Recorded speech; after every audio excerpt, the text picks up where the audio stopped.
Broadcast has been set. Thank you. The time is now 5:05. The call to order. Good evening and welcome to the January 25th, 2024 fiscal year 2025 Superintendent's Proposed Operating Budget Work Session of the Prince George's County Public School System. My name is Judy Mickens Murray, Chair.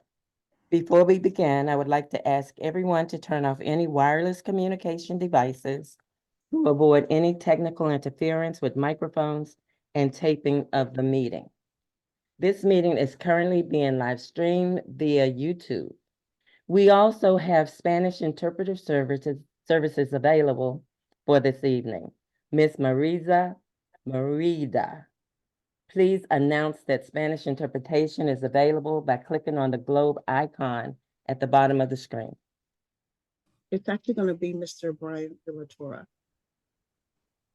Okay. Buenas tardes. Sorry, yes. Ok, buenas tardes a todos. Hay interpretación disponible a las familias. Para poder acceder a estos servicios, pueden hacerle clic al logo que está en la pantalla de abajo. I'm so sorry, just a quick question. The simultaneous room hasn't been opened yet, correct? That is correct. Okay, just wanted to make sure. And also, my colleague, she says that she is not in yet. Or her link doesn't work. I don't know if anyone's in charge of that. Okay, we'll work on that and I'll open up the interpretation room now. Okay, thank you so much. So do we need to make the announcement again, Mr. Mia? Do we need to have the announcement made again for interpretation? No, he already made it and he's already been moved over to the interpretation room. Okay, thanks so very much.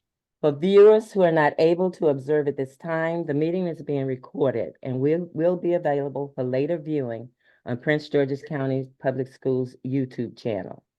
This evening's meeting of the Board of Education is convened for the sole purpose of engaging in a question and answer session on the fiscal year 2025 Superintendent's Proposed Operating Budget, which our Superintendent presented at the December 7, 2023 Superintendent Fiscal Year 2025 Proposed Budget Presentation. Ms. Adeline, please call the roll. Mrs. Adam Stafford. Here. Ms. Booth Estrada. Present. Mr. Briggs. Present. Dr. Harris. Here. Mr. Jackson. Here. Mrs. Asaya Frazier. Dr. J. Miller. Dr. Z. Miller. Present. Mr. Murray. Here. Mrs. Rout. Here. Ms. Walker. I'm here. Thank you. Ms. Rivera Forbes. Mrs. Mickens Murray. Here. Ms. Adeline, please give me the count. 10 present. We have 10 present. We have a quorum. Adoption of the agenda. The question is on the adoption of the January 25th, 2024 fiscal year 2025 Superintendent's Proposed Operating Budget Work Session Agenda. May I have a motion to approve the agenda? So moved. And is there a second? I will second it. It was moved by Vice Chair Walker and approved by Chair Mickens Murray to approve tonight's agenda. Madam Chair, just FYI, I do know that I have one cabinet member, our Chief Accountability Officer, that is still trying to get in, as well as our Vice Chair that is attempting to get in. So if board staff could support in getting them in as panelists, we'd appreciate it. Thank you so much. So I will move right along. Let me know, Mia or Cindy, if you have a problem. I do have one and- question for our superintendent.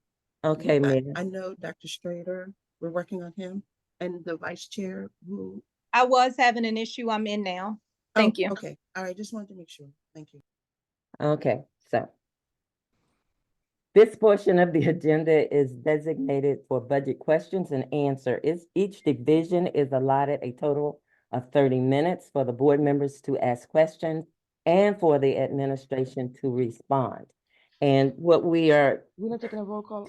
excuse me? Chair McKinsey, are we taking a roll call for the adoption of the agenda? Oh, I'm sorry. Yes, I got confused because of the interruption. Okay, let's have a roll call for the adoption of the agenda. Thank you, Ms. Adline. Mrs. Adam Stafford, Aye. Ms. Booth Struthers, Aye. Mr. Briggs, Aye. Dr. Harris, Aye. Mr. Jackson, Aye. Mrs. Asaya Frazier, Dr. J. Miller, Dr. Z. Miller, Aye. Mr. Murray, Aye. Mrs. Rout, Aye. Ms. Walker, Aye. Mrs. McKinsey. Aye. 10 in the affirmative, 0 in the negative. The agenda has been adopted. This portion of the agenda is dedicated for budget questions and answers.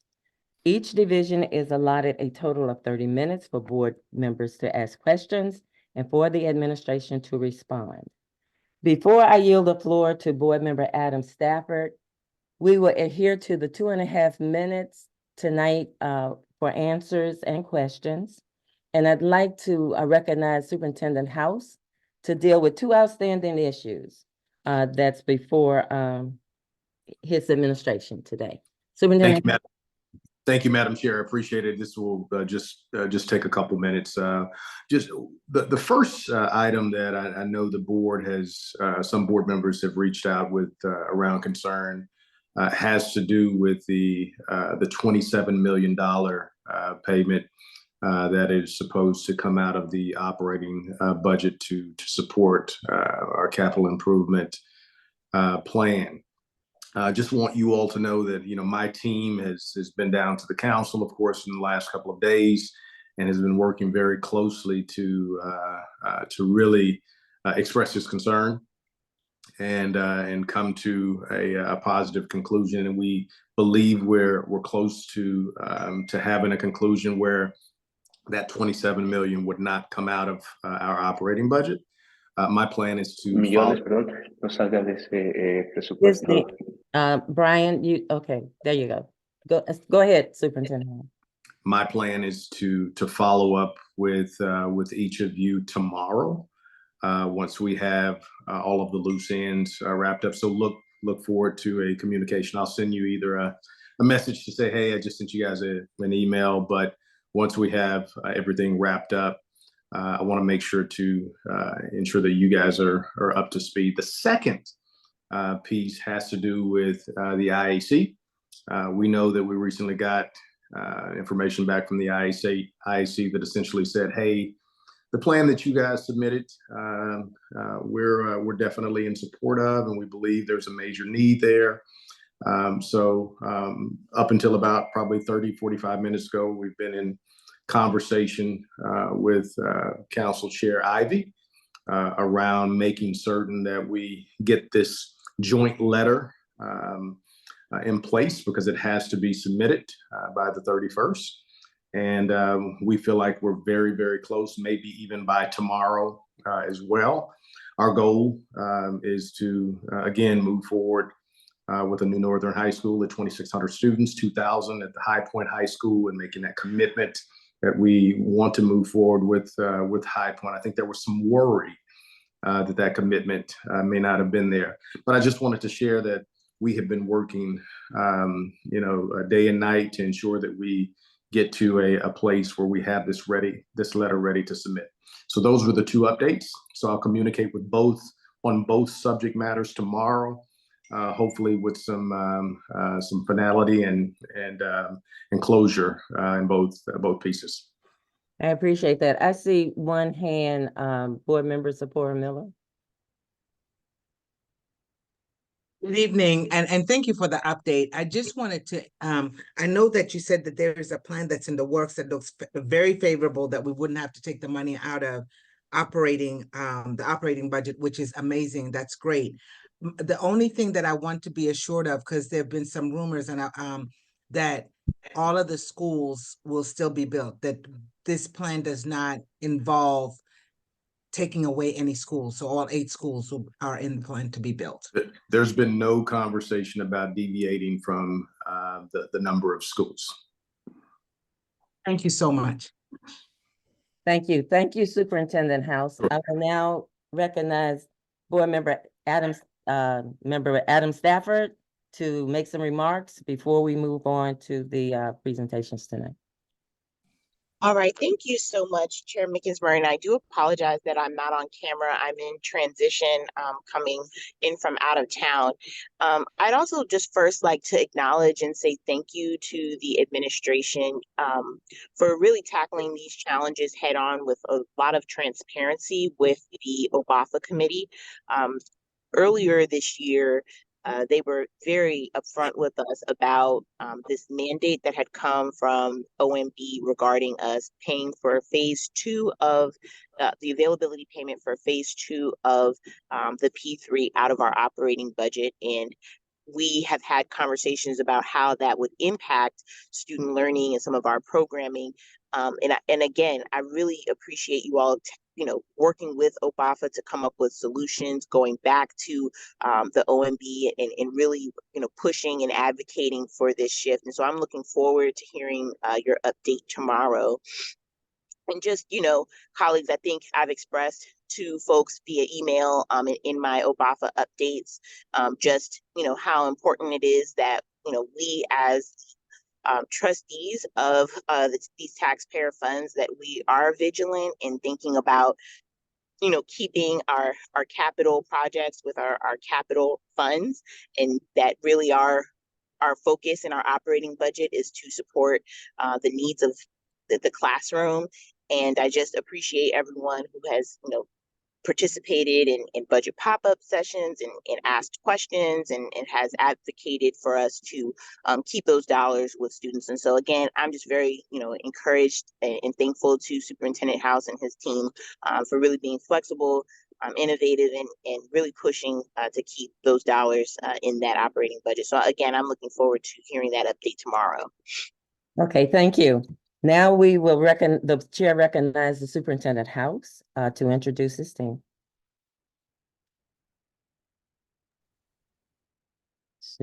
Superintendent House, you're muted. You're on mute. Says some pretty powerful things. What I will say is good evening. I hope everyone is well. I'd like to just take a brief moment to ensure that board members know, Madam Chair and Vice Chair, that both Dr. Judy White, our Chief Academic Officer, as well as Dr. Doug Strader, our Chief Accountability Officer, Ms. Tejal Patel, our Chief Communications Officer, as well as Dr. Sharaska Coleman, our Chief Operating Officer, as well as Dr. Rasheen Davis, our Chief of Schools, are all here to really provide any additional insights around some of the questions that came in around budget. These were the specific departments that were fielded, that had questions fielded, and we are here at your service to be able to provide any additional answers and insights to those questions. Madam Chair, I yield my comments back to you so that we can hopefully get started. Okay, well, I was letting you introduce each person, but if you want me to do it, I can.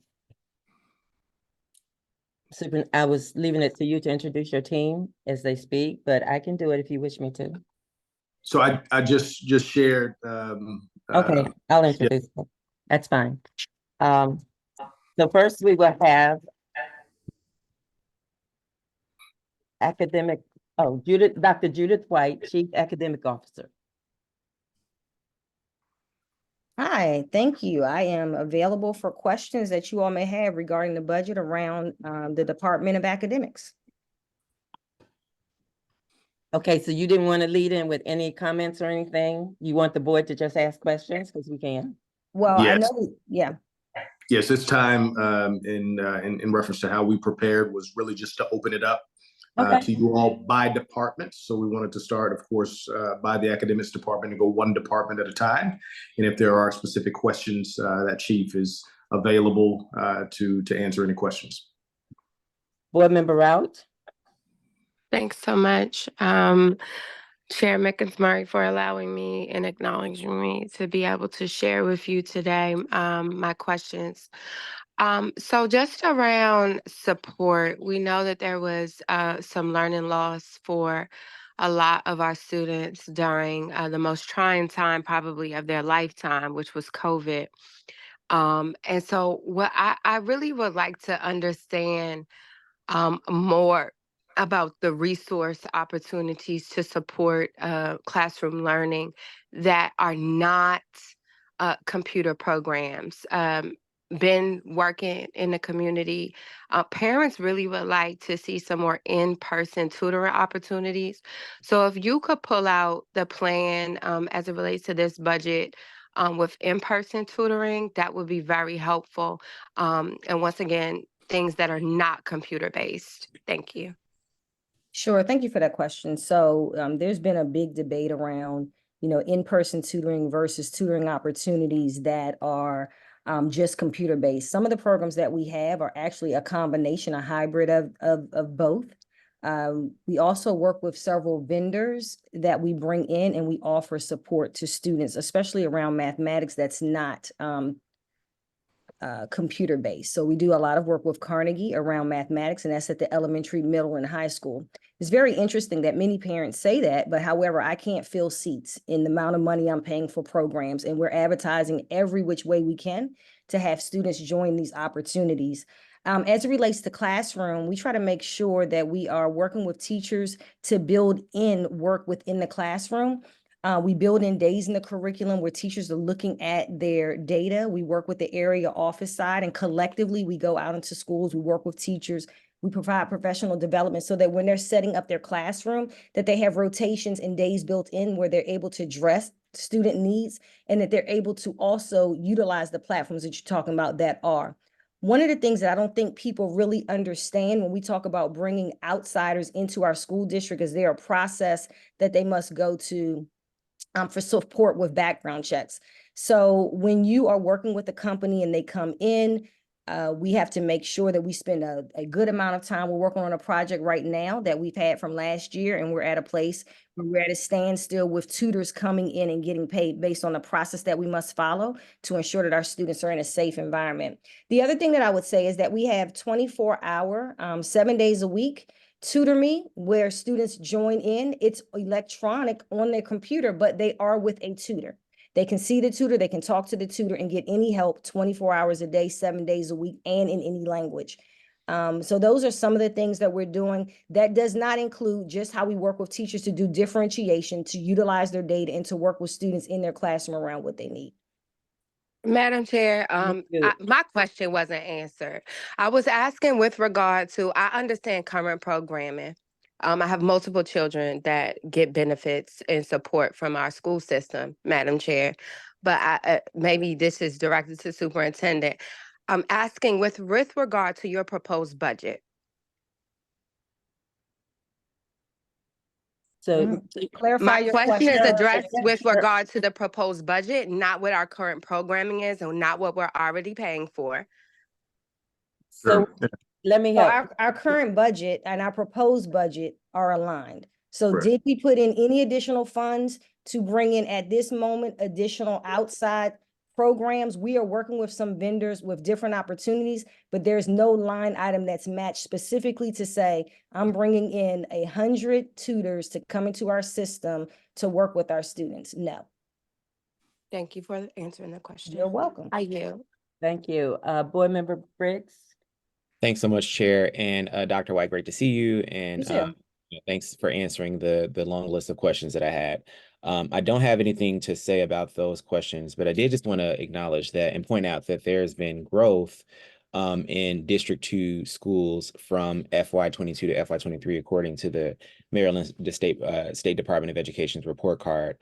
with a modest increase of 1.5% in academic achievement and an 8% increase in academic progress. And I know that that really is attributed to all of the hard work of the teachers and the staff, but also under your leadership. So I just want to say thank you for that. And I know we're just looking forward to the continued progress for our students as we're recovering from the pandemic. Really quickly, was just curious, what more can we do to increase outcomes regarding our budget as it pertains to academics? Is there anything that's missing that you would like to see? And not necessarily asking that question to say that we'll add that to as a line item for this budget, but just curious to know what more do we need that we should have under consideration. Yeah, so I think that, you know, for us, one of the things that we really want to focus on next year is really prioritizing, looking at like our CSI schools and making sure that the schools that the state identifies need that additional support, that we're doing some things specifically for them. However, we receive funds that come from a different pot that we can support them. So some of those efforts are going to be done that way. We really feel that the program that we're trying to run right now, that we have accounted for that. We cut last year knowing that we were going to come to a place where ESSER funds were going to go away. So we tried to make those hard decisions last year going into this current budget around those things where we looked at the data we could not utilize. Teachers weren't using it per se. It was only in certain places of the district. We didn't have a lot of utilization from students. And we tried to be really frugal with funds to get us to this place so that we're not in a position to have to eliminate a lot of things. So we try to be really specific. We also tried to make sure that we are adjusting our curriculum and building things within the school day and within the classroom time to get the necessary instruction in. So right now I feel that what we're doing, we're okay with. So I wouldn't have any extra things that I would be asking for right in this moment.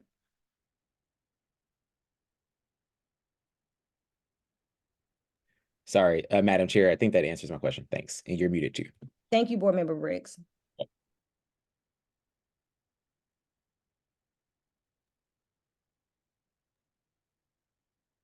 Madam Chair, you're Oh, muted. I'm on mute. I'm sorry. We will go to Board Member Shayla Adams Stafford. Thank you so much.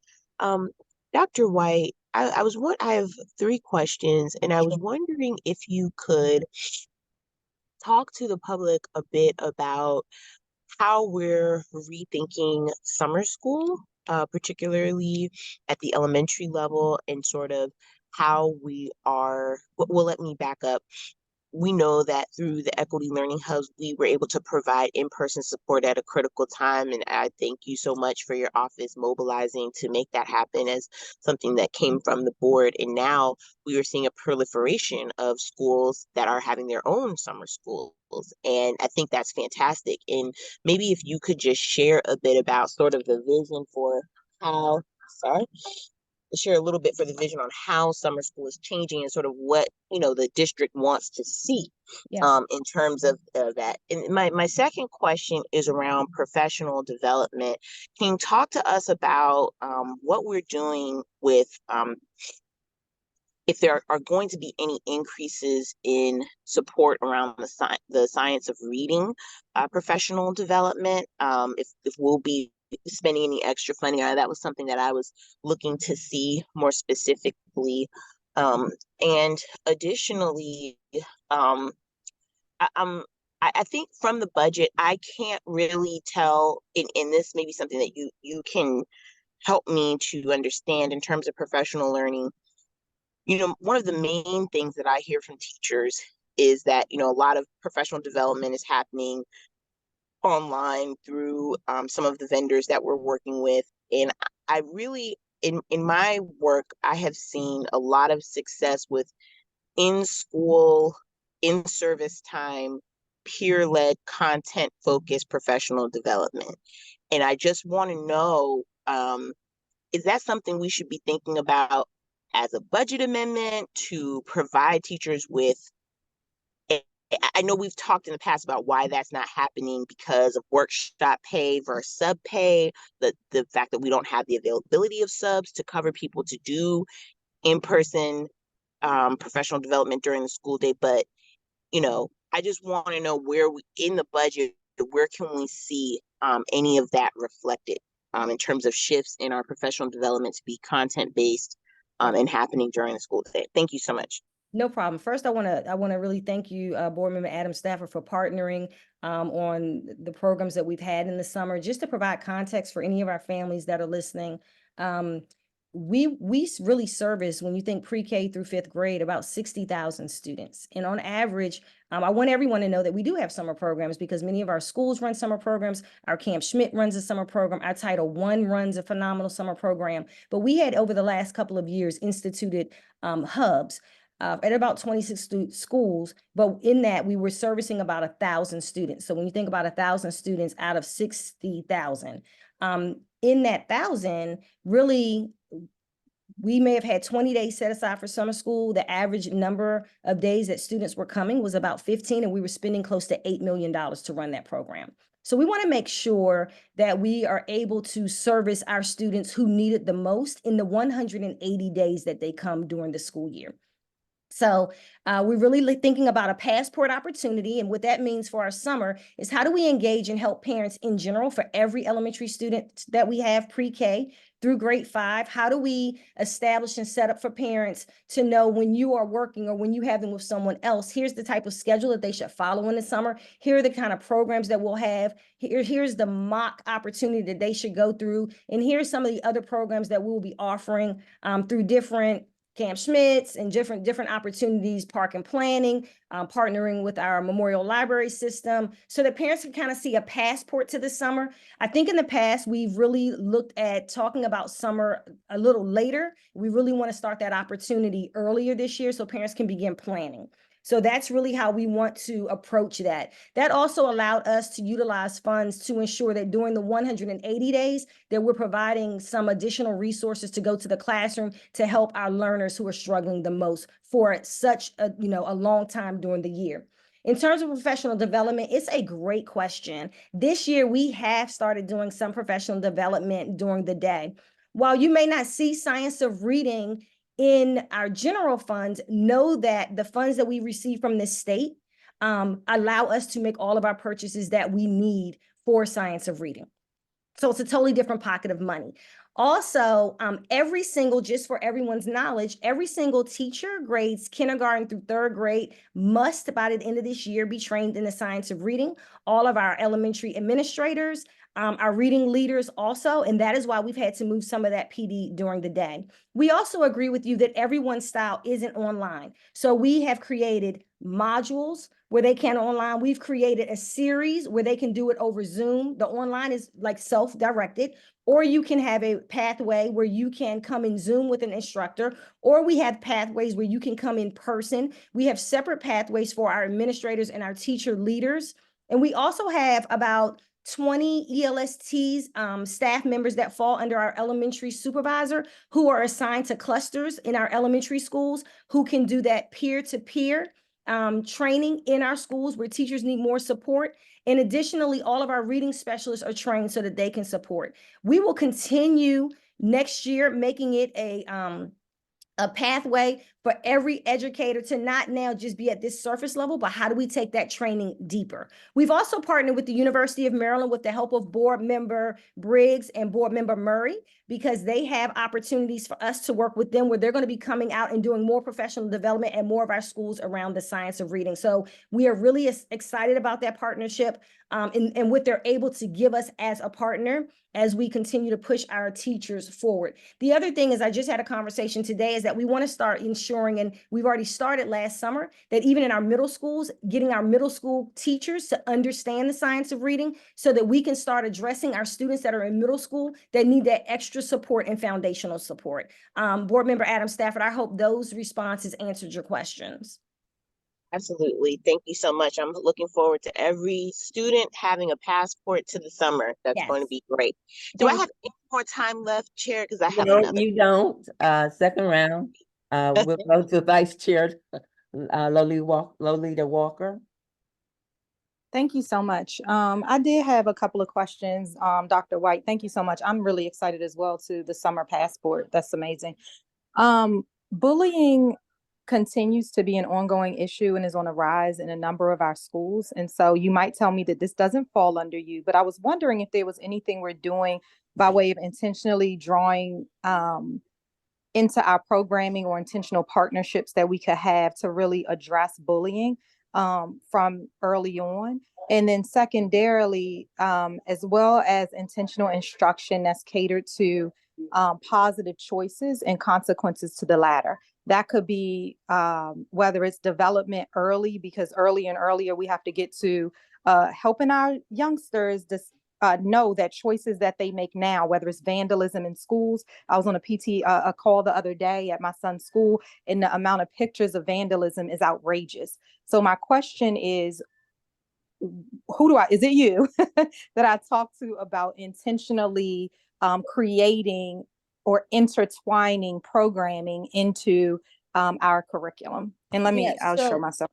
No problem. It's not me. It's actually student services. However, what I will say, and I know Dr. Davis is on the call, is that our professional school counselors in our elementary school actually use a platform and use curriculum that addresses that. They build in lessons, especially starting from pre-K up, to really talk to students about self, about awareness, about how to engage with others, about right from wrong, how to bring back, and they really address bullying.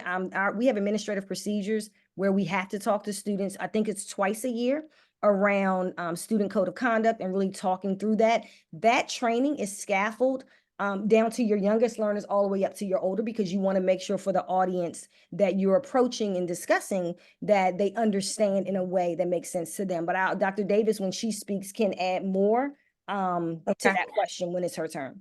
Okay, so with the little bit of time I have left, I guess, Dr. Davis, let me give you a preview of what I will ask, because I recognize that we do have programming currently. And so my question to you would be, what else are we doing? Because the rise is happening with our current programming. And so I'll be interested to understand that piece when it comes to you. So I look forward to it. Thank you so much. Appreciate it. I always ask Dr. White questions. That's not really her, but I start with curriculum and we work our way down. We are one team. Yes, thank you. Thanks, Vice Chair Walker. We will go to Board Member Dr. Kenneth Harris. Good evening, everyone, and thank you for acknowledging me tonight. Hopefully you can hear me okay. Dr. White, with my time, I've got one quick question for you. Reviewing the budget, I'm trying to get the page here. So page 137 under program enhancements. I know we've had some discussions around trying to be very intentional around the new spaces that we're developing within these P3 schools. So when it comes to thinking through how to maximize these new spaces, including things like STEM labs and things of that nature, what have you implemented into this budget that reflects maximizing the capabilities of those areas?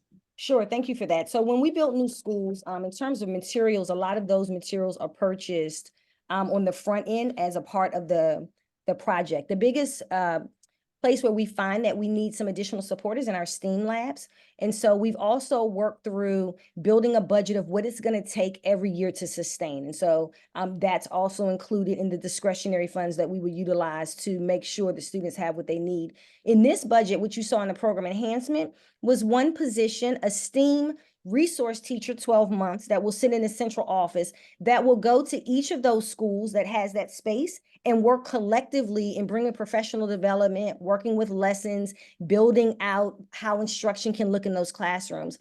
We felt the need to put that at a central office space first, because we want that space to be something where everyone in the building can utilize.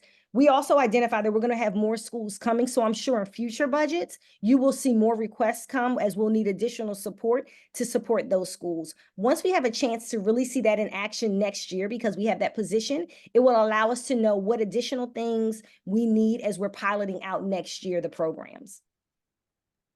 Okay, thank you. I appreciate that. That's, I think that's my only question. Left my form here. That's my only question. Yeah, you answered the other ones in advance, so I appreciate you. Thank you. Thank you. Okay, second round, Shayla Adams Stafford. All right, thank you so much. So I have a couple of questions around the special education line item, and that will fall under student services. Am I correct? No, special education is me. Will fall under. Okay, so special education, I'm wondering if you can sort of break down the line item that sort of talks about our out of county services, or some of the believe I have to find the exact line item, but it Sure. was around like 91 million, I believe, explaining to us sort of what constitutes that line item. Additionally, I have a question around our specialty programs. I believe it's like pages around 53 or so through 59, where we're Sure. going through the allocations for each specialty program. You know, in my community, we have schools that have an abundance of specialty programs, so much so that students are coming to these schools from all over the county. And one really clear ask from the community has been to keep those programs there. They don't want to lose their programs, but they want to know a plan or a trajectory by which those programs will be diffused throughout the county. So, for example, our 3D Scholars Program, which is very successful in the community, loves it and wants to keep it at Flowers. You know, for schools that are facing under enrollment in other places in the county, you know, what would it look like to, you know, have a 3D Scholars? How much would it cost really to stand up a program like that at another high school to bring some students that are traveling far distances to those programs? So those are my two questions there. Thank you so much. Sure, no problem. I have Dr. Trinell, I just called you a doctor. Look at that. So Trinell Bowman, my Associate Superintendent for Special Education, is on the line. She's going to probably talk about that majority of the funds that you're referring to go to our non-publics. And you all actually see one of those large contracts, MOUs come through every year that you all agree to and sign off on. Trinell, can you speak a little bit just to the funds that go out of the district? Yes, absolutely, Dr. White. So for our non-public budget is approximately $64 million. And this serves as the private tuition for our day program students that benefit our students who go to those non-public placements across 38 different institutions. The budget breakdown for the 64 million is 62.8 million is for our non-public tuition for those students who require more restrictive placements than what Prince George's County Public Schools can provide as we look at the various support services that we provide our students. And then 1.2 million of that goes to our foundation's partnership agreement, which the Board of Education does approve each year. And that's for students who may be in crisis, behavior challenges and crisis, where we're able to send them to the foundation's partnership for 45 to 60 days in a very therapeutic environment. And then the goal is to return those students back to a public school option so that we can avoid sending them to a more restricted placement, which is a non-public program placement. So my question around that is the reason that they're going to a non-public placement because of the fact that we don't offer this, or because I know we have a very robust program, and so I'm trying to understand under what circumstances would we be sending a student out, and is there a number of, is the cost due to the number of students that are going into the private placements? So it's based on the number of students that was placed, which was approximately 896 students that were placed, and that's how that $62 million breakdown. But it's really looking at the continuum of services of which we can offer our students in Prince George's County. So we definitely have a strategic plan that addresses being able to have more robust programming for students. We also know the top two populations that we send to non-public are students with autism and students with emotional disabilities. And so those are two of our areas that we've been working really hard as a district to really rethink how we provide those services, looking at the models that we do have in our non-public placements. So really what it comes down to is the individualized education program team reviewing various data sets for students and recognizing that they need different supports than what we may be able to offer along the continuum of services in our district. So looking at the various programs we have, looking at the IEP, looking at various interventions, et cetera, and the team may conclude that we're not able to program for that student. We do have a few of our students that are in residential as well. Yes, I would say 892, that's a lot of students. That's a lot of students. And so I'd like to see that breakdown of the most common reasons they're being referred out for the private placement to kind of understand what do we need to do as a district so that students can stay in district. Thank you. Okay, because Board Member Adam Stafford, your time is up. We have two more for second round, and then I have a question. So we will go to Vice Chair Walker and then to Board Member Jocelyn Rout. Thank you so much. My question is around, I noticed that the number of teachers by way of salaries is increasing, which I'm a fan of. However, in retrospect, I also see that the supplies and materials, if I'm reading this correctly, is decreasing also in textbooks. And so my question around that is the driver, I don't want to guess the driver of that. If you could just tell me why it's not in line with our supplies and materials going up, knowing that. I'm assuming, so you tell me. Yeah, no problem. So it depends on what you're looking at. So remember, schools receive their own budgets, and then we receive budgets. And so in our budgets, we build out those additional things that we want to give to certain things.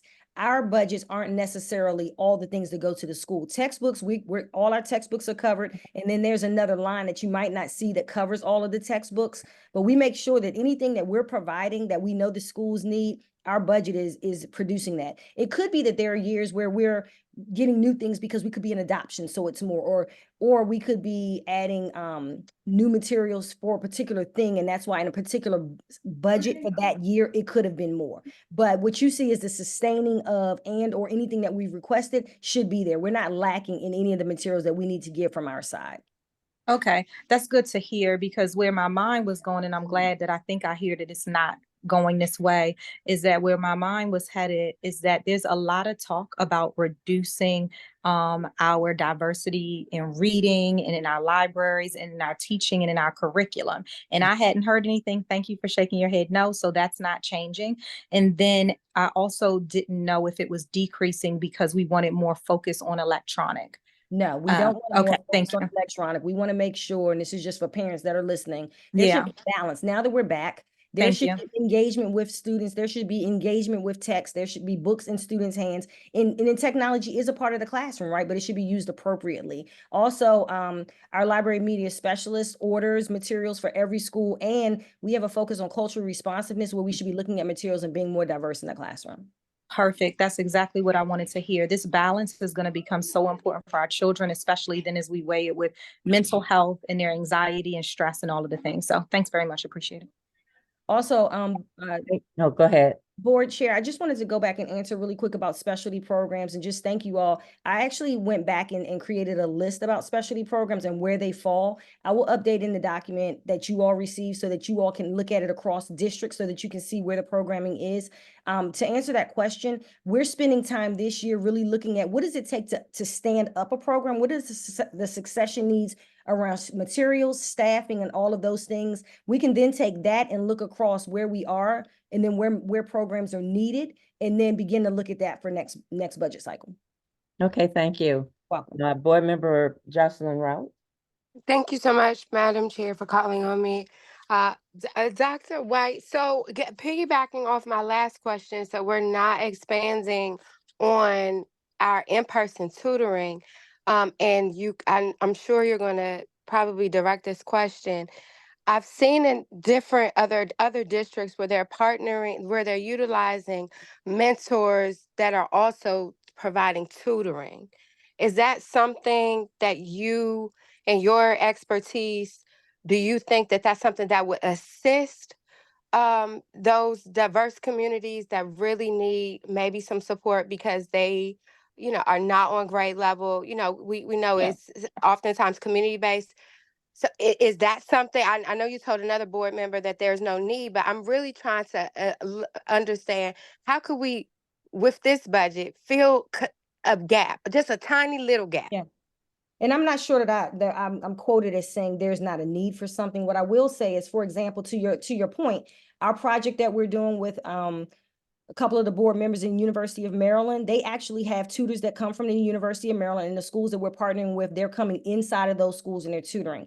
Our elementary reading supervisor currently is working with a company. It's not in person, they walk in the door, but the students are actually engaged. So where it's a disconnect is sometimes that in-person tutoring is them actually working with a person, but sometimes it is on the computer. It's not just them just in a program, but they are working one-on-one. I don't think we're ever adverse. I was just pointing out that currently Understood. you wanted me to give you a line item, that's not, but we're always exploring opportunities. And if those opportunities were to arise in the school year, I will fight and do what I need to do to adjust something that I have to make sure that we have a school that's supportive.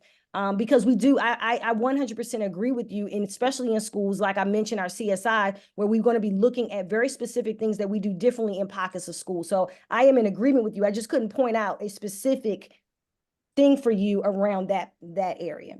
Right. So there may be room to start somewhere with this budget to really increase the partnership with the University of Maryland, maybe. Absolutely. When we are increasing, even with what we have, University of Maryland is increasing by, I think, 4 additional schools for next year. We wanted to make sure that we had that so that I could communicate with the 2 board members so that they were aware in case we needed to look at that. We've had some challenges because it's not, sometimes when you work with a partner, it's not as easy as we get the partner and we start day one, because there's all these other things that have to occur, but there is room for expansion, and we're hoping that that expansion goes really, really well, because we want to allow that partnership to grow even farther. Understood. Thank you so much. You're That welcome. provided me so much clarity. No Thank problem. you. You're welcome. Thank you. Vice Chair Walker, I have a couple of questions that I need to ask, so if you could monitor it, or do I need to get someone else to Sounds monitor? good. Okay, great. My first question has to do with Chromebooks, and I understand that that's technology, but I also understand it's a requirement that students use Chromebooks to do their work. I'm understanding that at a couple of schools, which I can tell you offline, they don't have them and have not had them since the beginning of the year. So in that case, how do we help them? How do you help them to stay on track? And Yep. So, I would love to talk to you offline. If you could actually, with our chief of staff, send Dr. Zuckerman and me an email. There is a process in place by which every school, there should not be one school right now that does not have Chromebooks. We have enough Chromebooks, and I want our parents to hear that. We have enough Chromebooks for every student in our district. There is a process by which a school should indicate that they don't have Chromebooks, and those Chromebooks will be personally delivered to that school. So I want to rectify that first. Yes, and Madam Chair, just to add to that, you can make certain if there's a specific school, there should not be a school that does not have Chromebooks. It's my expectation, and both Dr. Zuckerman as well as Dr. White have been vigilant about ensuring that was in place, because we're in a place now where we're working out some of the logistics around virtual learning and snow days, and we'll be talking to principals in the weeks to come around some of the options that we want to pay attention to. So let us know specifically what school that is, and we'll definitely work that out. I will do that. And my second question has to do with special needs. I noticed in the budget highlights that the special needs program has been reduced by about 5 million. And then I also know that we're starting a program where we're transitioning school students to Pointer Ridge to be educated. So I'm trying to make sure that we don't lose an opportunity if we need to infuse some money to make all of that happen if the program's been reduced. So I don't think the program has been reduced. I think it's how it's showing up. I have Mark Andrews on the call, but I think what it is, Mark, when I spoke with Chief Howell today, is that part of it's where it's all collective and some things are restricted and non-restricted. And I think it's just the representation of how it's shown. Special education actually did not go down in funds, and we've put forth the correct budget to ensure that the autism program at Pointer Ridge is staffed and has the materials needed, and we've put forth what those amounts are. But what I can do is, because I spoke to Chief Howell about that today, is to get the accurate reason as to where those funds are showing up somewhere else, and to make sure that I follow back up with the board on what that is. I appreciate that. Thank you. No problem. I see no more hands, board members. So I appreciate the team, Dr. White and your team, for answering all of our questions tonight around academics. So I guess we will move now to accountability, and that is Dr. Douglas Strader, Chief Accountability Officer. Good evening, everyone. Good evening. Board members, you have any questions? I see Board Member Rout. Thanks so much, Madam Chair. So in speaking, in some of the trainings that I've had the opportunity to attend with the board and conferences, other jurisdictions are stating that they have dashboards that appear as it relates to their accountability measures so that both internal and external. Is that I didn't understand in the budget where probably that will fall. Is that your department with accountability? And is that a need? Because I didn't really see any movement in any technology line items. Okay, so yes, there are several data points that are accessible through accountability branches. We have the CSI data dashboard, which is where we're tracking those critical success indicators as part of our strategic plan. We also have the equity dashboard, which is available. Both of these are public facing, and we will be presenting the data in these dashboards to you in detail during the March work session, so we can make you familiar with that. One particular line item you'll see is within our strategic planning and resource management piece. We were able to stand up the CSI dashboard in particular using grant funds in the past. We've now had to transition those to our operating budget. So you'll see an increase within that office of $79,000, but that's for the support, maintenance, and expansion of that CSI data dashboard. So we do have those. We are making them available to public, and there's also an internal facing piece that supports our schools. We have a cohort tracker that our high schools use to track all of our 9th through 12th graders and their progress at meeting graduation requirements. So yes, we do have many pieces, which we will be sharing all of this with you in detail in March. Understood, but is there room for possibly personnel to really work with specifically maybe clusters of schools and areas, specifically from your office to help them understand the dashboard and how they could like be educated on it, or, just giving some technical assistance? Absolutely. And we do work very closely. Accountability Office, Monitoring Accountability Office, the Strategic Planning Office do work closely with our principals, our clusters, those folks that are part of the area office, and disseminating that information so schools can make that data actionable as part of their strategic planning efforts, as part of their stat days that they work internally. So yes, we do have that ongoing collaboration. Thank you so much. Thank you. Certainly. Board Member Briggs. Thanks so much, Chair McIntyre. And good evening, Dr. Strader. Want to also thank you for answering the one question I had about accountability, and appreciate the response, and just wanted to follow up on the equity as well as culture and climate survey. So was just curious to know, I know you said you're going to go into more detail later, but was curious if you capture mental health data, just given everything that's happening post-pandemic. I know that there are a number of schools and also a number of families that are interested in kind of getting a good read on where students are social and emotionally, but also just mental health wise. So I was just curious to know if, without going into like great detail, if this survey collects information on mental health. So the survey does. That's more so of a point perspective type approach, where folks are sharing their own opinions and so on. We are looking through other metrics that we could use.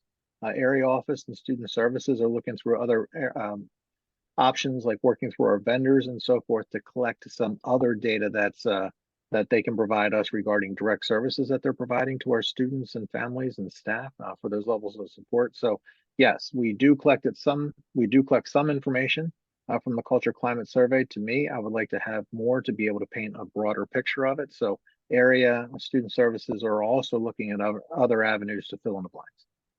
Okay, and with the costs that we have right now that are allocated, the 79K and the 50K, could those costs cover additional kind of evidence and research-based programs that you're searching for? They do. So that those dollars that were shared go into supporting our relationship with Hanover Research. Yes, so that's also, they support us in being able to stand up these surveys as well as doing the analytics behind them for the reporting.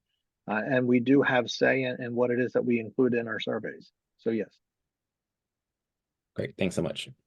certainly. Thank you. To Cindy or Mia, Dr. Zipporah Miller is trying to get back in. So if you could help her, that would appreciate that. I do not see any other hands for board members asking questions of you, Dr. Strader. So I guess you answered all their questions. Hey, Chair Pickens Murray, one question for me, if I can. Board Member Harris. Thank you. Just one last thing to tag on to my colleague, Mr. Briggs here. Did you say that you have identified services that you're using that additional funds toward? I think it was between 30 and 50K. Yes, that is going to our contract that we have with Hanover Research. We need to convert it from the use of grant funds over to our operational budget. Okay, got it. Perfect. Okay, seeing no other hands, we will move on to communications with Ms. Tajol Patel. I hope I got your name right. Tajol Patel. Okay. Thank you, Mom. Any questions, board members of communications? I do. Thank you for asking. Okay, Sorry thank that I you. couldn't get on. Thank you so much. Just 1 second. Let me get my camera on. While I'm getting my camera on, my question to you is if you could just talk about, while I pull up the budget for communication, if you can just talk about if you believe that we have the funding necessary to create our narrative for Prince George's County. I think that we have so many things going on, which are amazing. And I just really want to be able to see those. And I haven't yet seen your strategic plan for our upcoming year. And so if you can help me with what plans are in place and what line item I would look at to increase and get us to your strategic plan for overall communication on our narrative for PGCPS. Got it. Thank you, Vice Chair, for that question. I do think with the proposed budget that we will be able to. So in the proposed budget, I have requested some additional positions that will help us. So I'm asking for multimedia specialists, which will be part of our video camera team, an additional graphic designer. Currently, we only have one for a district this size. So adding a second one will add to our capacity and be able to maintain our brand standards for any public-facing design projects like flyers and social media, for example. I'm also asking for a strategic communication specialist, and that is a person who will be able to help with a lot of our written communication, so for our blog, and then be able to help project manage any of our incoming requests. The idea overall for communications for PGCPS is to amplify our student voices so that they can see themselves at their best and be able to also showcase what our teachers and principals are doing on the ground and be able to use that also as a recruitment tool as we show what it is that makes PGCPS so special. I hope that answers your question. It does in part. I think what'll help me, because I did see those additional roles that were being requested. And so I think outside of this, what will be helpful for the board, at least for me, is just to be able to see what your strategic plan looks like, what each of these roles, like in general, what their deliverables are. Because I know that I'm looking for just stuff to pop. I want we're doing so much greatness right now. I want to see that. And I know that you have a strategic plan. So for us to be able to see that and then let that be in line with the vast number of roles that are going to be added will be extremely good to see. And I can absolutely get you that plan submitted through the board office to get it to you guys. So you have that. Yes. And so Superintendent House, I think, and board chair Mickens Murray, maybe we can actually have a presentation of what that looks like would be, I think, more ideal than an email. Thank you so much. Okay, thank you. I see Anastasia, put your hand is up. Do you need something?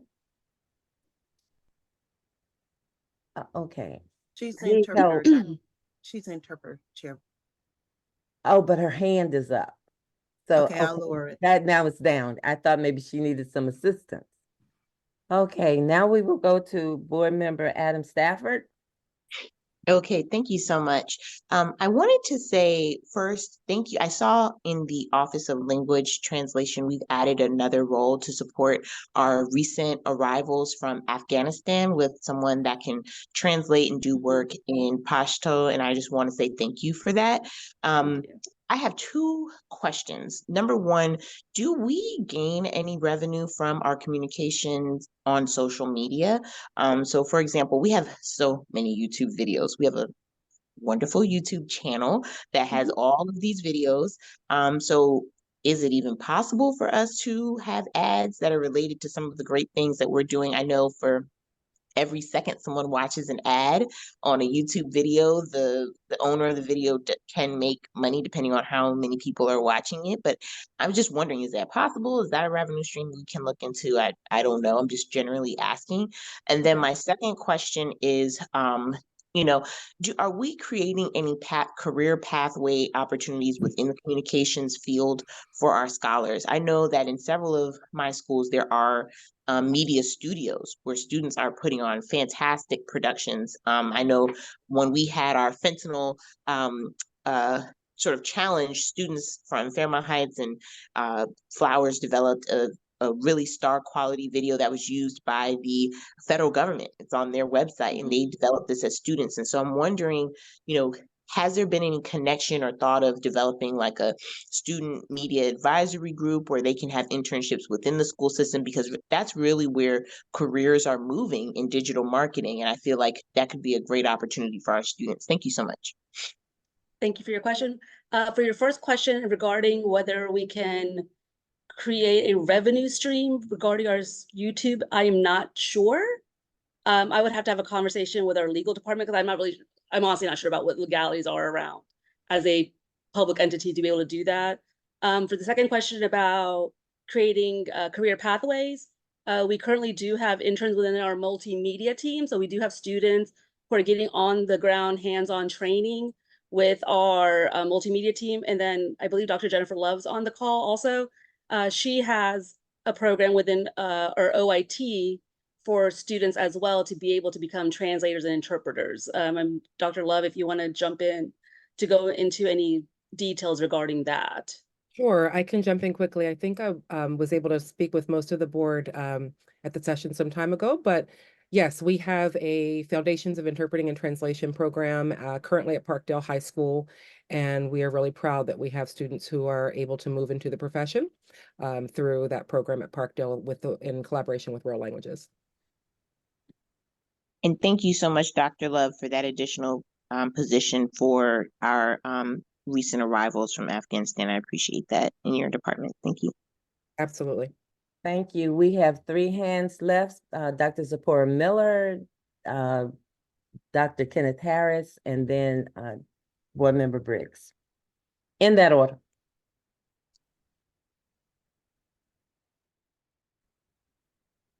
Dr. Miller? Can you hear me? Yes, You're on ma'am. mute. Oh, no, you can't. Yes. Okay, thank you so much.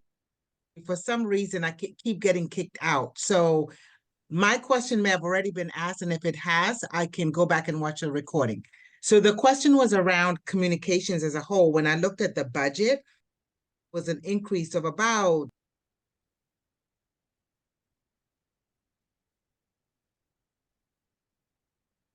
one was You went on mute again, so if Sorry. you were talking, we didn't hear you, so.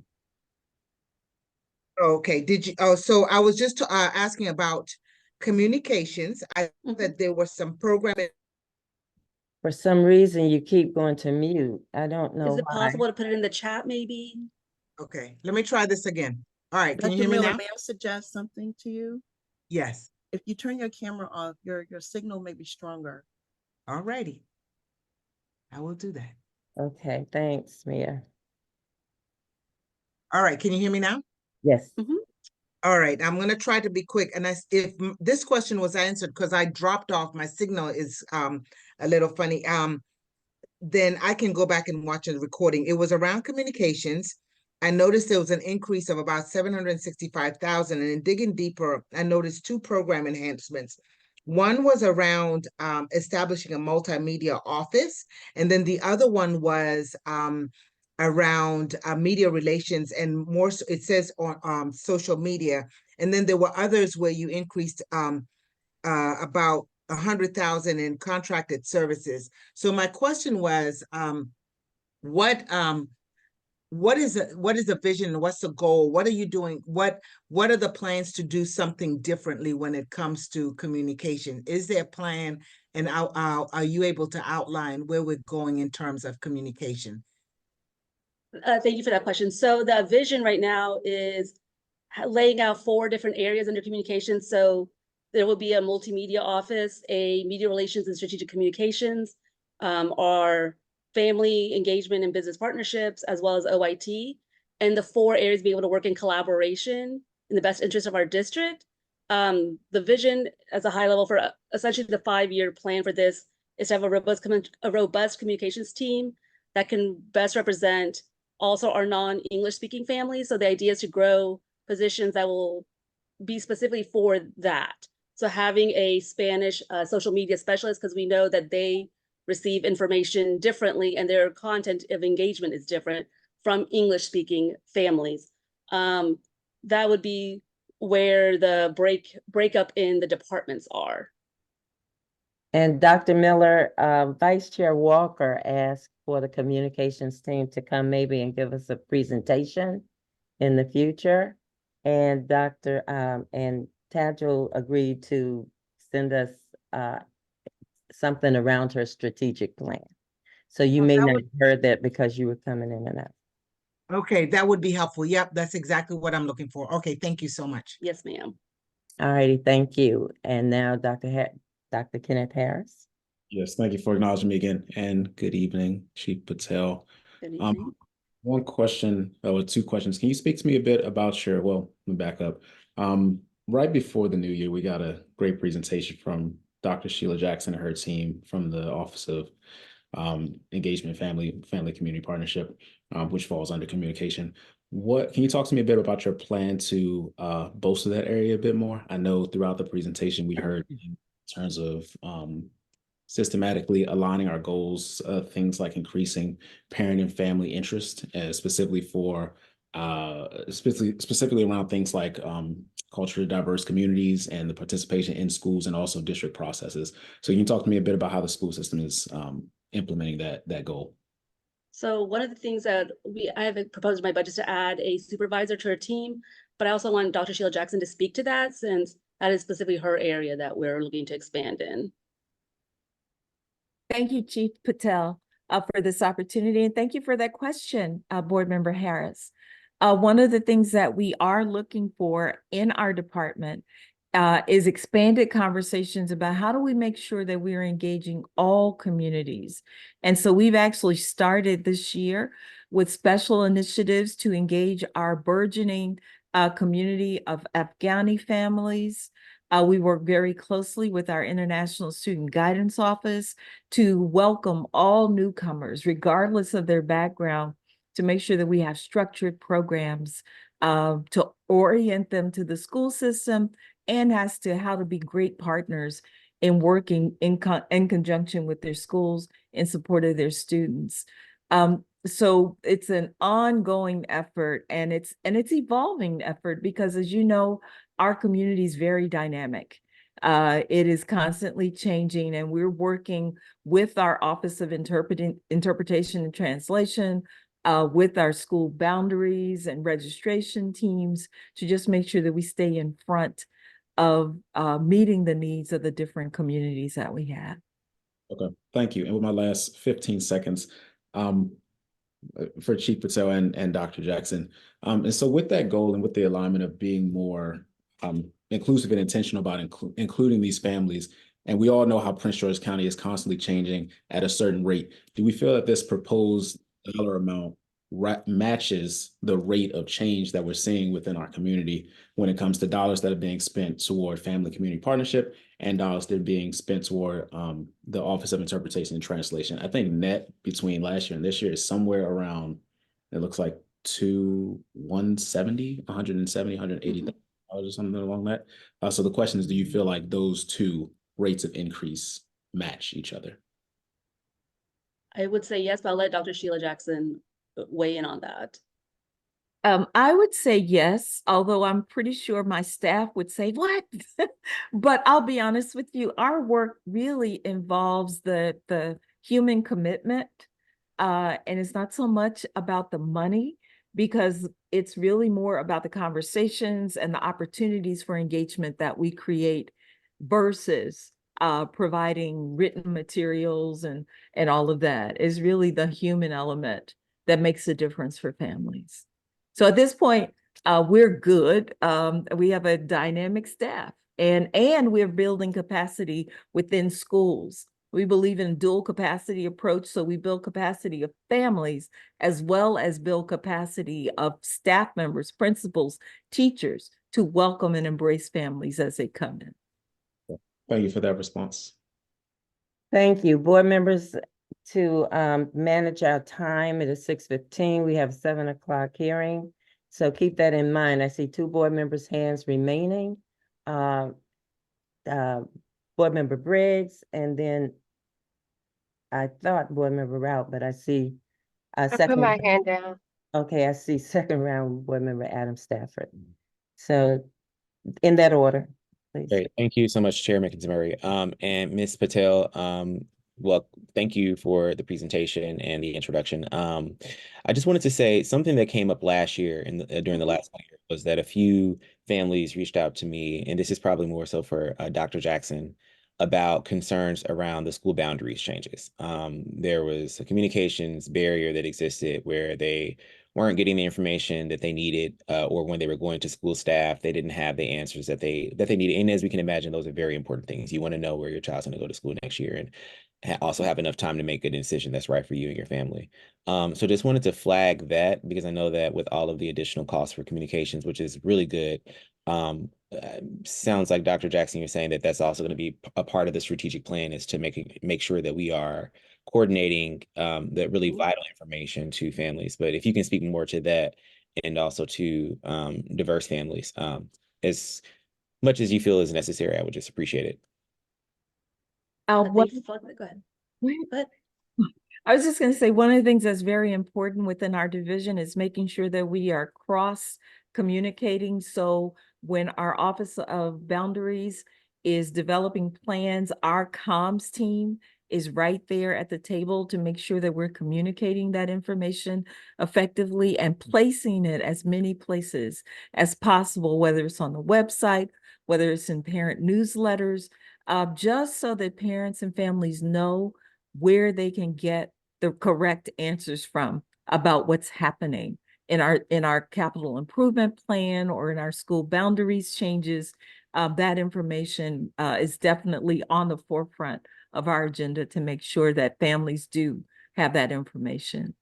And thank you so much for that. And I know one of the pieces, just to flag, and this may be a part of the strategic plan, but was when you go to the front office and the staff is there, if there's some way that they have talking points or just information where it's like, as we have these really important initiatives coming out, here are the things you can say about this. If a family comes to ask you this is what you'll say, or this is where I'm sure you're doing that, but just wanted to say, I know that families will really appreciate that coordination that I'm sure is already in the kind of process of happening. So thanks so much.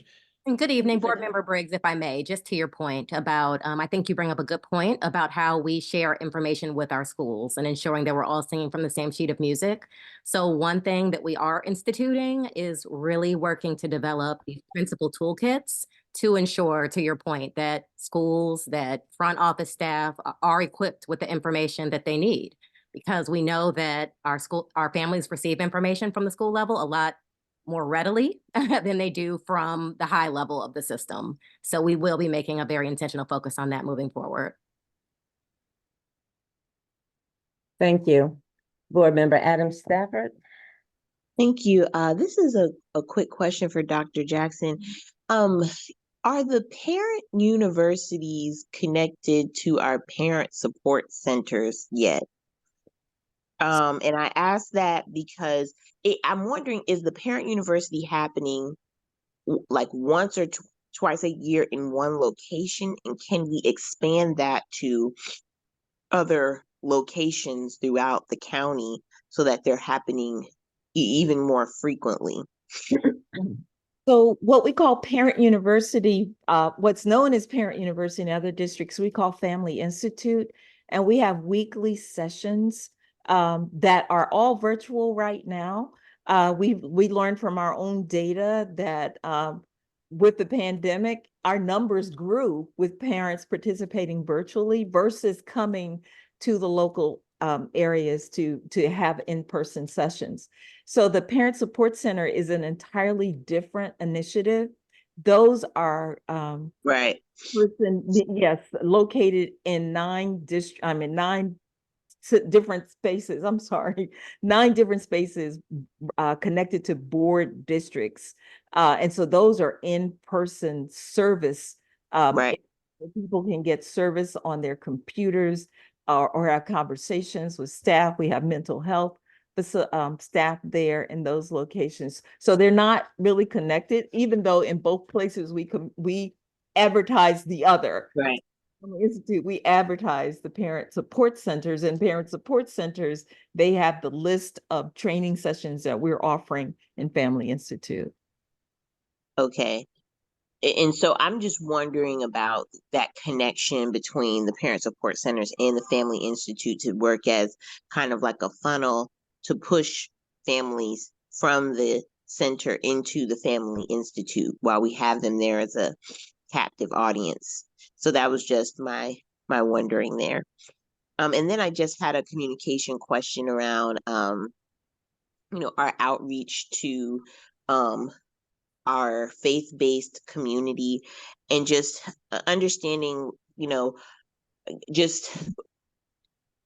I know that we're working with a lot of the larger churches. I know for certain that, just in my own faith, I see a lot of the PGCPS support.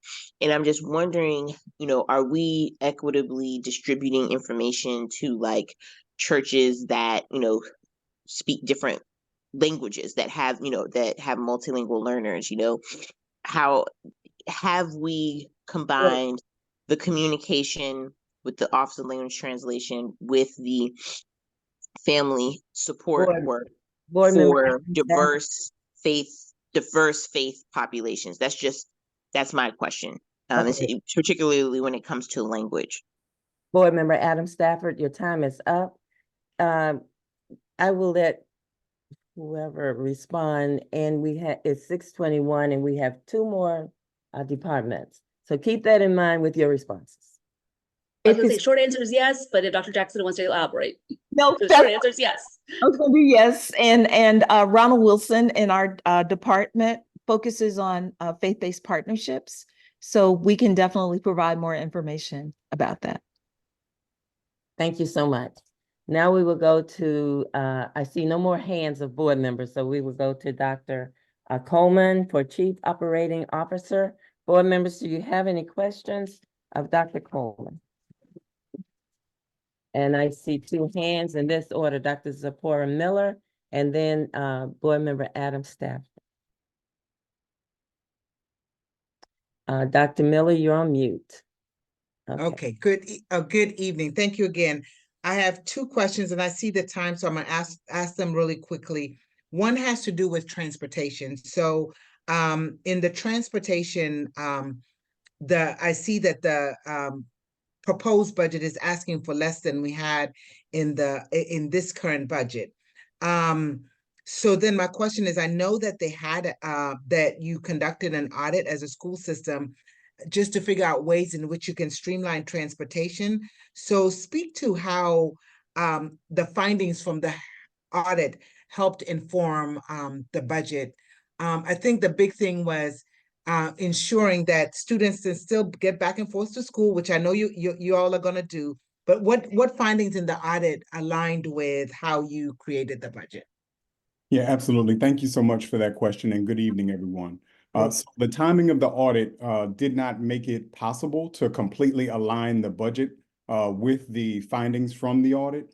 As you know, the budget season started in October of 2023 when we were just in the beginning phases of collecting the data around the audit. So we're currently in the space where we're working with Formative, the audit firm, around the preliminary findings that we received at the end of December, beginning of January.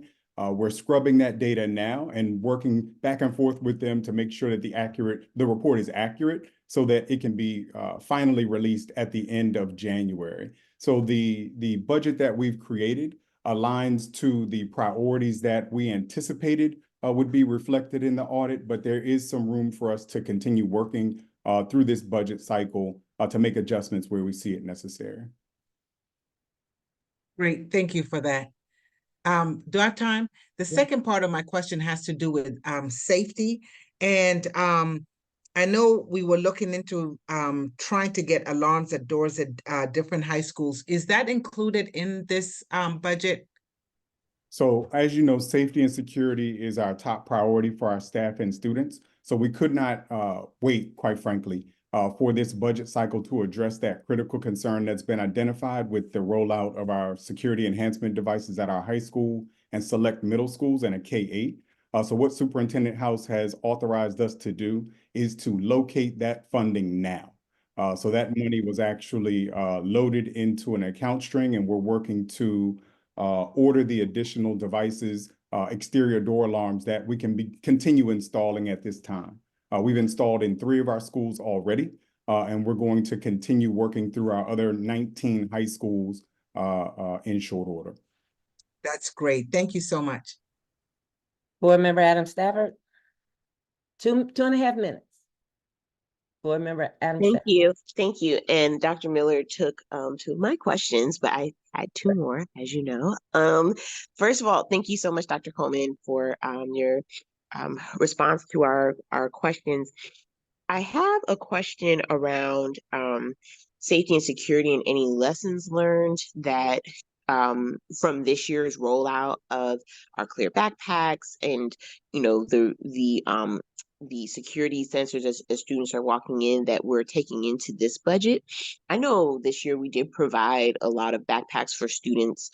Is that something that we're folding into this budget as well, or something that board members should think about when we think about the needs of our community? And my second question is, in my district, we've experienced a lot of overcrowding in our schools as populations have grown.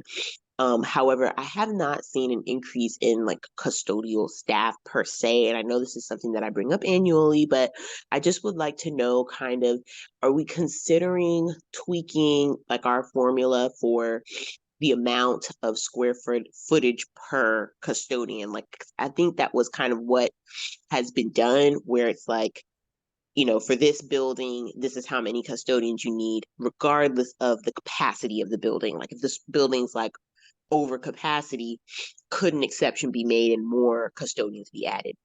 Thank you so much.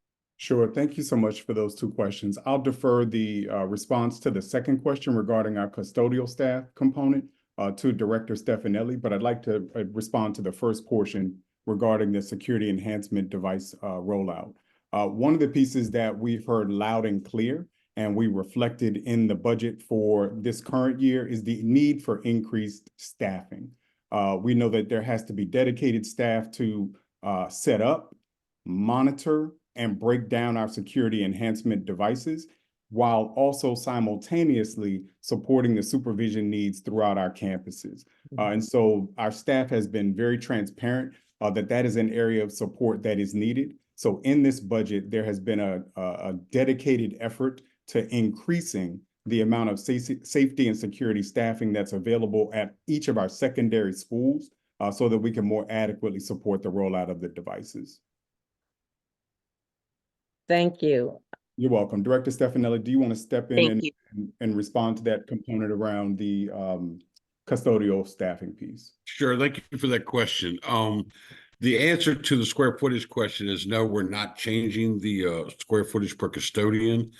That's around cleaning. Our bigger issue is we have to find a way to establish, and we're working on that as we speak, establish a way to staff for the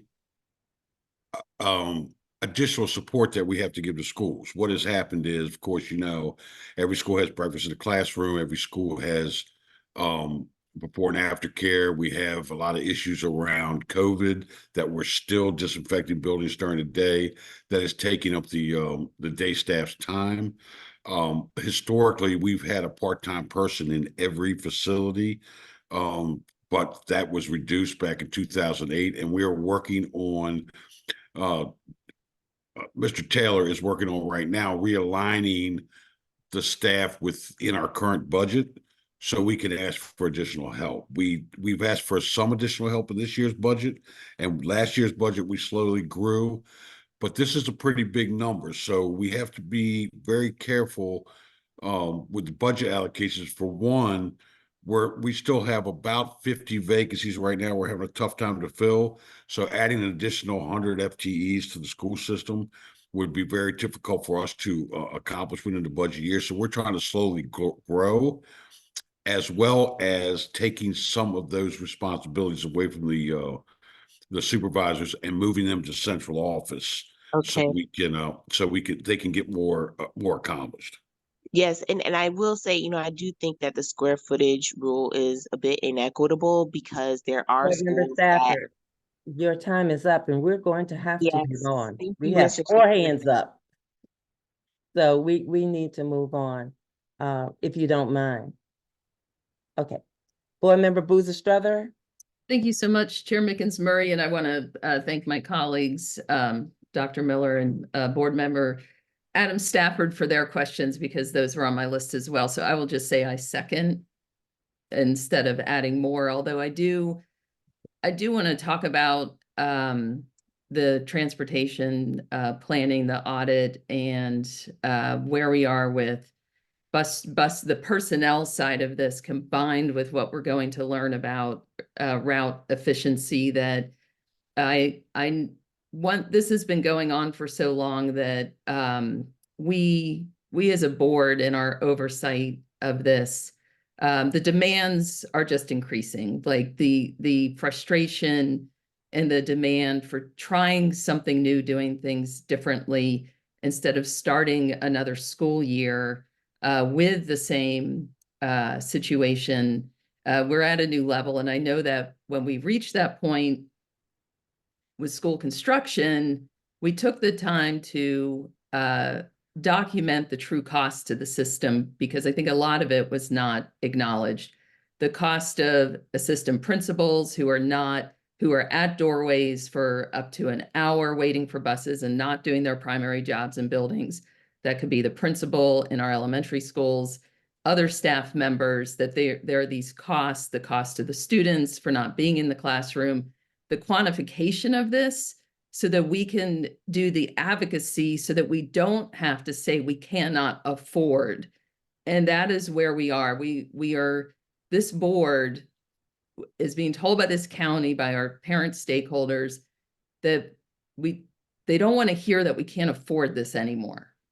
We have got to quantify the cost, and we have to go to our primary funders, the state and the county, and to explain even further why when our bus drivers are asking us for 8-hour days and other solutions, we need the funding for this. So I'm just asking that we dig deeper into the data to be able to make a stronger case, to explain the true cost to students and to staff who are not doing their primary responsibilities and what that means in the school building. And I know our principals probably can certainly add to that. And I know we've had principals track those minutes for their students in the past. I've worked with some of them.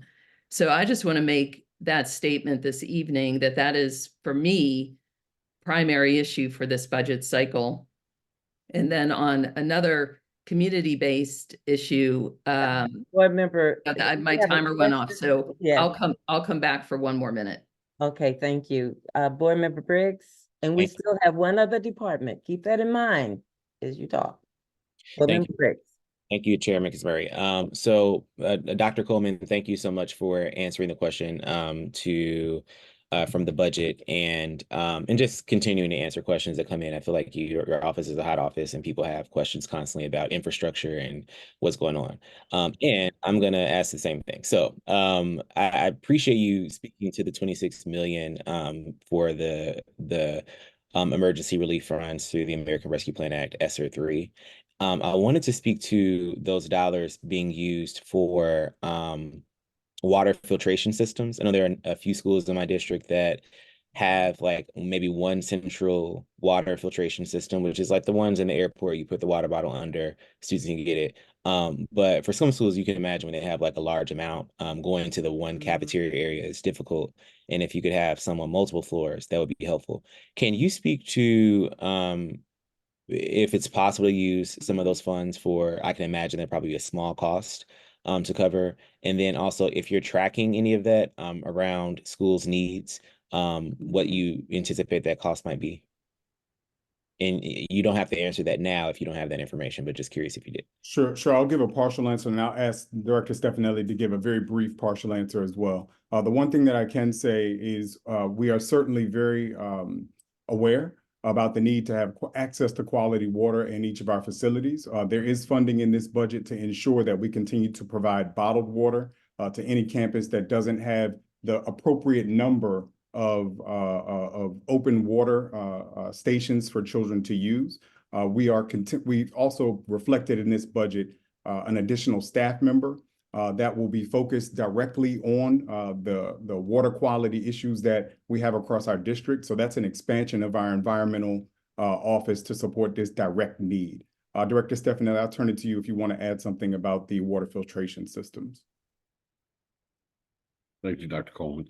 Yeah, our plan initially was to ensure each school had at least one filtered water fountain. So that's where we ended up with the single water fountain in every school. What we're working on right now is ensuring that the current water fountains that we have are tested and that we're positive that the water that's coming out of the system is clean or providing bottled water. We will expand the filtered water fountains. However, that is a very expensive endeavor. It's not just simply replacing the sink. Sometimes we have to open up the wall completely. There's brickwork and tile work. So it's very expensive to do so. But as we continue to apply for grants, that's what has paid for this so far. We'll continue to expand that program. Yeah, it looks like I'm at time, so I will probably just go. Chairman. Yes. Mr. Stefanelli, will you clarify whether these are water fountains versus filling stations, so that board members will be clear on that? That's a good point. Yeah, each school, all our new schools are given filling stations, but in most of our schools, these are just water fountains. We installed one filtered water fountain with a filling station in every school. So we would have at least one for the school's use. That was the very first thing that we accomplished, I think 2 fiscal years ago. And now we're expanding that to add those, but all the new filtered water fountains will be filling stations as well. So the water can be transported. Thank you. I see 3 additional hands. Board Member Jocelyn Rout, followed by Board Member Kenneth Harris, and second round for Board Member Pamela Boozer Struthers. Thanks. Thank you, Madam Chair. With regard to a safe passage, I am really looking to see, is there do you feel that there is a need for any type of personnel to really survey our schools and our sites to ensure the safety of their passage to school, whether it's walk, driving, riding the bus, anything in relates to safe passage? Thank you. Sure. Thank you for that question. So we currently do have a safety and security office, and I'll have Director Cunningham add some additional information in just a moment. But that safety office, one of their responsibilities is to really come out to any particular site where a concern has been expressed and conduct that assessment that you're referencing. In addition to that, our transportation supervisors, of which we have 6 for our district, they also support that process as well. Certainly, we work with our police department partners around crossing guards and making sure that we have adequate support in areas, or can at least highlight the concerns that we have as they try to match the staffing that's needed for those areas that have been identified. Director Okay. Cunningham, did you want to add anything to that? No, thank you. No, Okay, no, okay. because I Thank don't you. have a lot of time, and I Yes, ma'am. wanted to. You were comprehensive with the question. I also want to now move to beautification of some of our campuses. I did not. I just want to understand more about landscaping. Is this contracted? Can we provide pathways for local businesses to be able to adopt schools, so that we can work with some of our contractors so we can do some beautification. A lot of our older schools, they're older, and they don't look as welcoming. We've had a lot of community complaints and concerns, and I partner with board member Adam Stafford at a lot of her schools in her district with beautification days, and we had to really utilize some partnerships with some of our for-profit businesses in the community to be able to provide some of the supplies that we needed. So I just wanted to know more what's being done around beautification. Thank you. Sure. So again, I'll say an introductory piece, and I'll ask Director Stefanelli to say a little bit more. To answer your question, it's a mixture. So we have a grounds maintenance team that does a great job and works hard towards providing the maintenance and care for the grounds at each of our facilities. But we also do contract out a certain amount of that work for maintenance of fields, for stormwater management, catchment areas that are on our campuses that require a lighter touch with respect to maintenance of those facilities. Director Stefanelli, if you want to speak to the contracted piece as far as volunteers coming in to support our buildings. So, yeah, grounds care has always been an issue. It's been a challenge for us. Our staffing has not been adequate just to cut the grass. It took our entire grounds shop would work from April until September cutting grass. When I say that, I had bricklayers, our asphalt crews, all of those people were cutting grass. We have increased the staff of that department over in the last fiscal year. We have additional staff this year. We've also devised a plan to work more closely with the building supervisor. So the building supervisor at the building and the maintenance team work together to make sure that the school is taken care of properly. The one thing that we have not addressed yet, and we're working in this fiscal year to try to address that, is the funding for things like mulch and planting and flowers. That's always been held by the school. The school would plant the flowers, the schools would take care of the flower beds, and the schools are challenged to provide the funding for that, and they're starting to ask us more. We're providing mulch where we can, but this is an ongoing improvement process that you should start to see get better as we increase our staff and we and our team effort working with the schools gets better. So we understand that, and that is one of our priorities in our department right now. Thank you. Before I go to other board members, Superintendent House, I'm going to suggest that we move your chief of schools to the next sessions that we have, because I still have 5 board members with their hands up. We're running out of time. Okay? Is that good? 6. I was up to. Thank you. No, so I'm asking Superintendent House. He left me. Where'd you go? Okay. I'll go to, okay, he said, okay, very good. So now, board members, we have Board Member Harris, Board Member Jackson, and then Board Member Boozer Struthers and Jonathan Briggs, in that order. Oh, and Vice Chair Walker, you're last. Thank you, Chair Mickens-Murray. Good evening, Dr. Coleman. A few questions for you. Can you speak a little bit to how line items in your budget support the implementation of CCAP, specifically items around solar, and more specifically our electric fleet that we're developing? Sure, thank you for that. So certainly we are extremely excited about our implementation of our climate change action plan. We have first, as you know, brought online our Sustainability and Resiliency Director, Ms. Morrison, during the FY 2024 budget. We are also in the out-of-cycle timeframe of FY 24, adding 2 additional positions, program specialists help support that office as well. Moving into next year, we've requested 2 additional positions that will work really in building services, but also will support the CCAP as building automation systems staff members that will help with the monitoring and energy management of our schools. We're also looking to realign some of our staff members. So we have an energy management analyst that currently is in building services that's going to be shifted over to the sustainability and resiliency department, as well as the recycling technician that's going to be added to that department.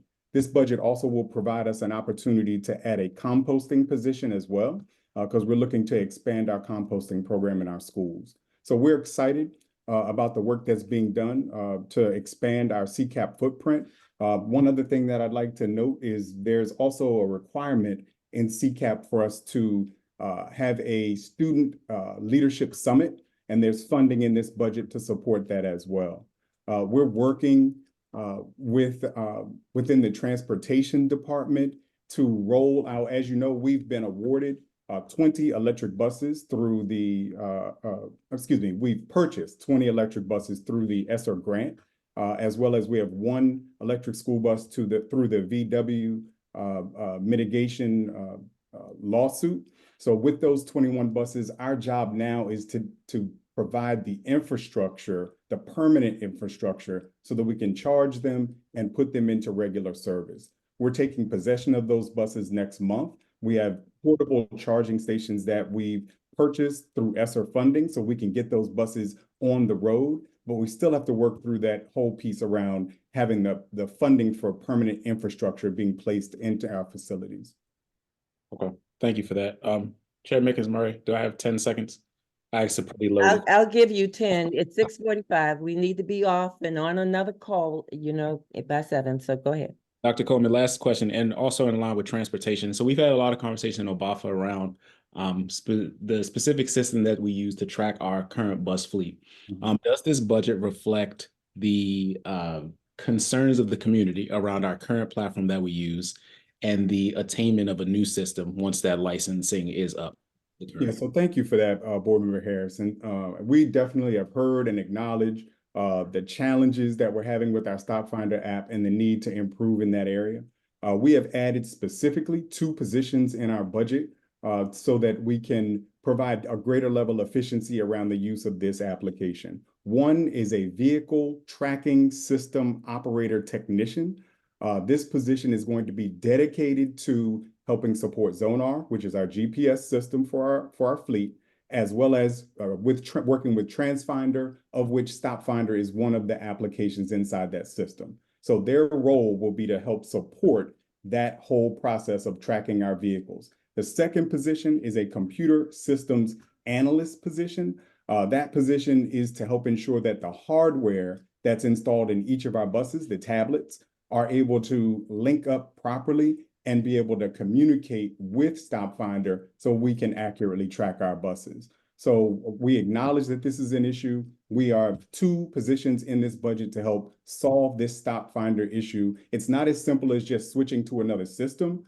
Either way, we're going to have to figure out how to link the hardware and the software more efficiently and to track it more efficiently. So that's what this budget reflects.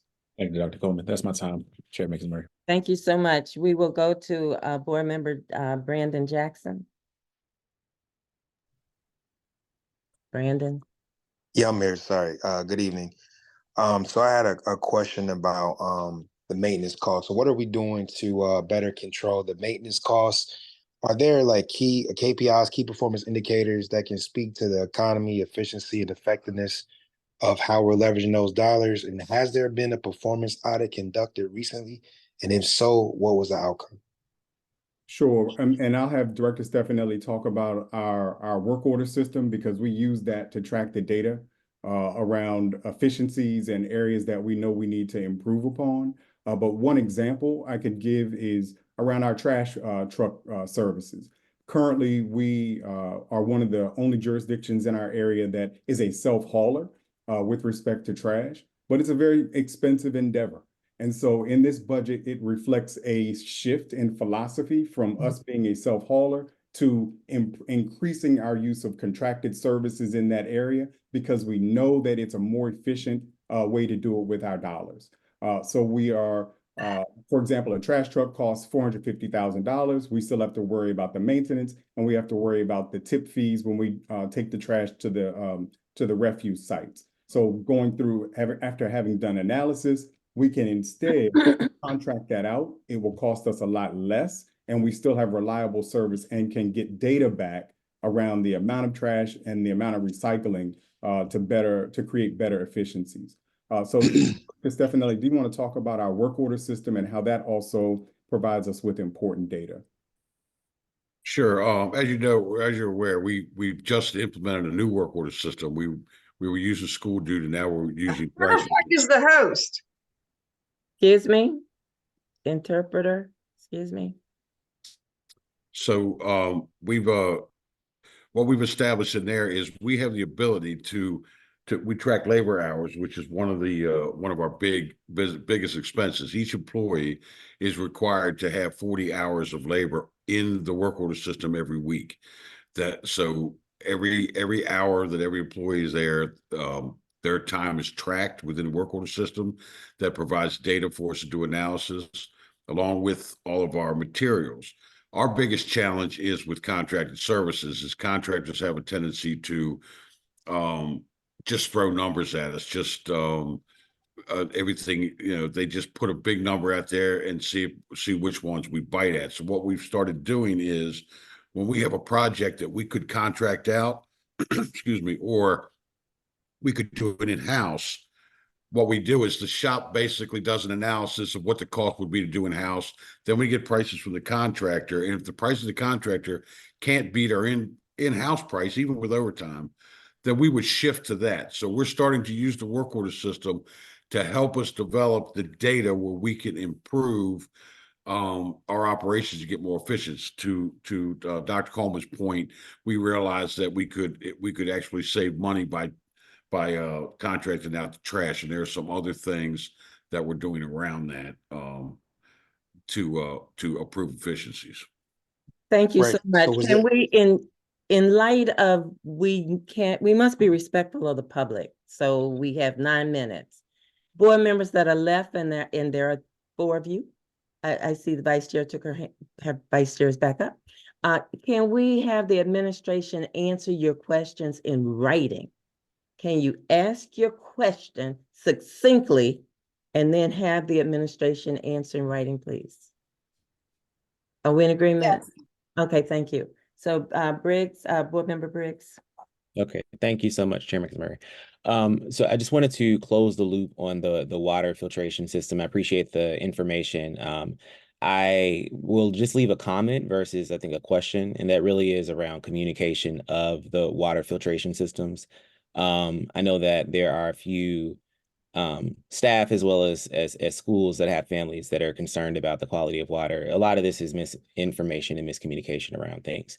But I do think that it's important that we're, as you all are thinking about the technical end of this, on the communications end, we also have that partnership to ensure that once you get those water fountains up and running, then everything is just running smoothly. So thank you so much for that. And just wanted to kind of add an addendum to that. Thank you so much. Board Member Boozer Strother.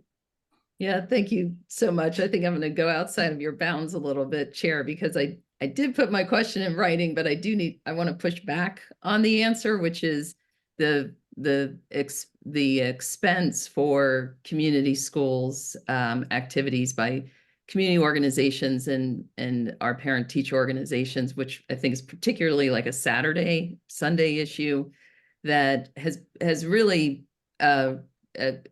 we've run into the community schools strategy up against these expenses, and it's been a real negative in my district multiple times this year to what I want to say is the impact of that other costs that we don't see of negative reputation, that we don't look like we really want support for our families from these grassroots organizations that put a lot of time and effort into creating community schools events inside of our schools. So I just want to push back that these dollars are not the huge dollars of some other budget expenses, but it is, it's a real negative and will lead to losing programs on top of the reputation of the school system. So I do want to push back on that question that I did put in writing. And then there's a lot of interest in where we're going to see solar panels this year. And I think some of that's this year's budget and next year's budget. And maybe we could talk about that next time. Thanks. Thank you. Board Member Jackson, were you finished? I see your hand is still up. No, I wasn't finished, but I you am have so moved on. sorry. So, Vice Chair, forgive me. I need to go back to Board Member Jackson. And now we're at 6:55. Yeah, and respectfully, I know you're on short for time, but I guess to Mr. Stefanelli's point, I wanted to follow up and say, so you guys changed to another system. So was the data being tracked in the previous system? Like, what was the cause? So I guess my question is, what was the cause of you to switch the systems that you were using before? And I just want to know, has there been a performance audit on the maintenance costs recently? Okay, and they will answer that in writing if you don't mind, Board Member Jackson. Okay. Thank you. Vice Chair Walker. Yes, thank you for getting back to me in writing. I appreciate that. What I wanted to ask you all is, when it comes to my district, like others, have a lot of older buildings, more seasoned buildings. And we also have specialty programs. And I was just wondering if we have looked into leveraging our students with their community service hours to leverage our like HVAC system program and other programmings in order to fix and maintain some of our schools. So that's one thing I wanted to ask. I think that it would be a double win for us. The other piece that I wanted to ask, one second, I wrote a note. I'm so sorry. I will get back to you in writing about that. Then I just wanted to encourage us as board members, including myself, to make use of the pre-document that our BAFA committee has given us so that they can answer us and then we won't leverage all of the time here. So I will do that as well. But Dr. Coleman, if you could get back to me on that would be amazing. And I'll write you my other question. I can't think of it right now. Thank you. Thank you so much. And Board Member Jackson, your hand is still up. Are you satisfied they're going to answer you in writing?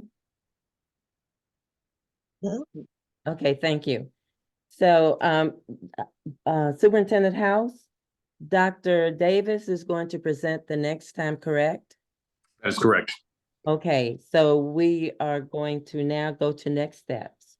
To the division representatives, please take under advisement the recommendations made this evening by board members.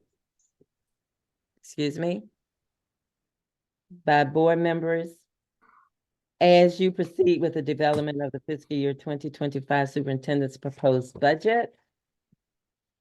Follow-up items from the January 25th, 2024 fiscal year 2025 superintendent's proposed operating budget work session will be posted on board docs. So my question to board members, you're okay with seeing your answers for tonight's questions on the follow-up on board docs, correct? Affirmative? Yes, thank you. Absolutely. Thank you. Thank you so much. For those joining the January 25th, 2025 fiscal year 2025 superintendent's proposed operating budget public hearing at 7 p.m., the meeting will be accessed using a different Zoom link. For the public, you can find the budget public hearing Zoom link by visiting the board webpage. For board members, this link can be found in your email. There being no further business at this time of 6:58 and the January 25th, 2024 fiscal year 25 superintendent's proposed operating work session will recess and reconvene in the public hearing. Thank you and see you at 7 public hearing. So board members, please don't go anywhere. Just switch over. Thank you. Appreciate it. See you on the other side. Good night. Goodbye, recess.